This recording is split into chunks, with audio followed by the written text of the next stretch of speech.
Hello दोस्तों, आज हम बात करेंगे ब्रेन के लिए शुगर लेवल्स का क्या इंपॉर्टेंस है।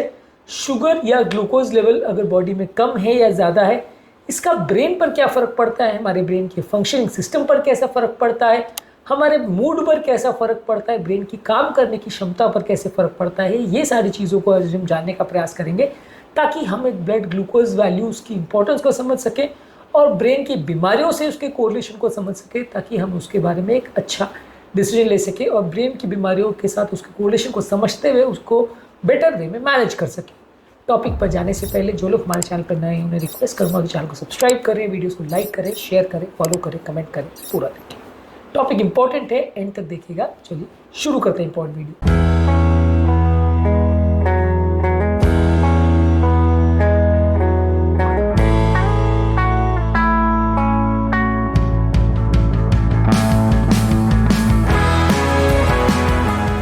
सबसे पहले ये समझने की ज़रूरत है कि ब्रेन का सबसे इंपॉर्टेंट एनर्जी का सोर्स ग्लूकोज है। हालांकि ब्रेन कीटोन बॉडीज जो कि फैट सेल्स के डिजनरेशन से बनता है उसको भी यूज़ कर सकता है, लेकिन फिर भी ग्लूकोज उसकी बहुत इंपॉर्टेंट ज़रूरत है। बहुत छोटे साइज़ का होने के बावजूद भी बॉडी का हार्डली 2-3% बॉडी वेट का ही हिस्सा होता है ब्रेन, लेकिन फिर भी वो ग्लूकोज का 20% हिस्सा जो बॉडी का यूटिलाइजेशन होता है वो ब्रेन करता है। इतनी ज़्यादा ग्लूकोज की खपत ब्रेन के सेल्स की होती है, इसलिए कंटिन्यूस ब्रेन के काम करने के लिए ग्लूकोज की ज़रूरत होती है। जब भी बॉडी का ग्लूकोज लेवल कम होता है, ब्रेन का शिथिल हो जाना या काम नहीं कर पाना काफ़ी कॉमन होता है। जब भी ग्लूकोज लेवल लो होता है, आदमी को कन्फ्यूजन होगा, कॉन्सेंट्रेट करने में प्रॉब्लम होगी, कमज़ोरी होगी, याद करने में दिक्कत होगी और उसको चक्कर या बेहोश हो जाने की प्रॉब्लम हो सकती है। इसलिए ग्लूकोज लेवल नॉर्मल होना ब्रेन के लिए ज़रूरी है, ज़्यादा होना नहीं, नॉर्मल होने की बात कर रहा हूँ।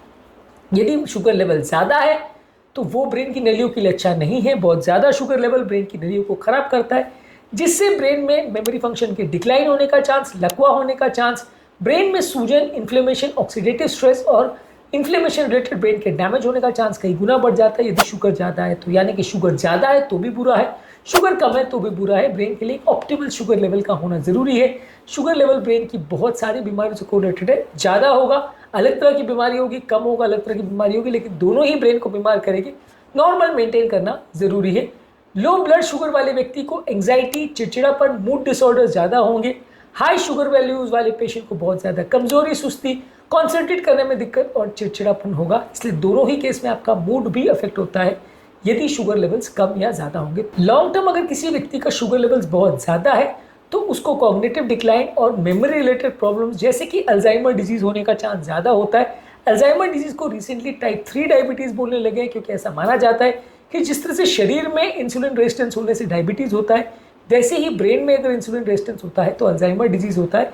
और कुछ स्टडीज़ ने यह भी पाया है कि यदि हम फास्टिंग द्वारा या किसी और टेक्निक द्वारा अगर हम इंसुलिन रेजिस्टेंस को इम्प्रूवाइज करते हैं तो ब्रेन के सोचने समझने की क्षमता में भी सुधार मिलता है, डिमेंशिया में भी फ़ायदा मिलता है। इस तरह से हमारा ब्लड ग्लूकोज लेवल्स अगर ज़्यादा है तो ब्रेन की सोचने समझने की क्षमता, मेमोरी को मेंटेन करने की क्षमता, ये सारी चीज़ों पर फ़र्क पड़ता है।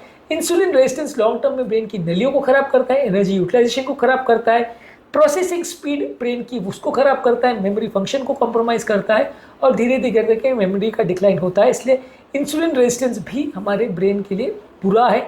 जितना ज़्यादा इंसुलिन रेजिस्टेंस होगा, जितना ज़्यादा लंबे समय तक इंसुलिन रेजिस्टेंस होगा, उतना ज़्यादा ब्रेन को डैमेज होगा। ब्रेन का जो नॉर्मल एजिंग प्रोसेस है, यानी एज के साथ धीरे धीरे करके ब्रेन का जो खराब होने का प्रोसेस है वो भी फास्टर होगा यदि इंसुलिन लेवल्स ज़्यादा होंगे, इंसुलिन रेजिस्टेंस होगा और शुगर लेवल ज़्यादा होगा। यानी ब्रेन के धीरे धीरे करके खराब होने का, उसके सेल्स के मरने का चांस, मेमोरी फंक्शन के डिक्लाइन होने का चांस, एजिंग प्रोसेस फास्टर होगी उन लोगों में जिनको डायबिटीज़ है। इसलिए डायबिटिक पेशेंट में अल्जाइमर डिजीज़ या मेमोरी लॉस होने का चांस ज़्यादा होता है। इसके अलावा डायबिटीज़ या इस तरह की प्रॉब्लम होने से लकवा होने का चांस भी बढ़ जाता है, जो भी अपने आप में ब्रेन को डैमेज करता है। लेकिन बिना लकवा करे या बिना नलियों को चोक करे भी ये ब्रेन को डायरेक्टली भी डैमेज कर सकता है। इसको मेंटेन करने के लिए आप क्या करें, वो सारी चीज़ें करें जो आपके इंसुलिन रेजिस्टेंस को रिवर्स कर सकती है, वो सारी चीज़ें जो आपके इंसुलिन लेवल्स को कम कर सकती है, वो सारी चीज़ें जो आपके शुगर वैल्यूज़ को नॉर्मल कर सकती है।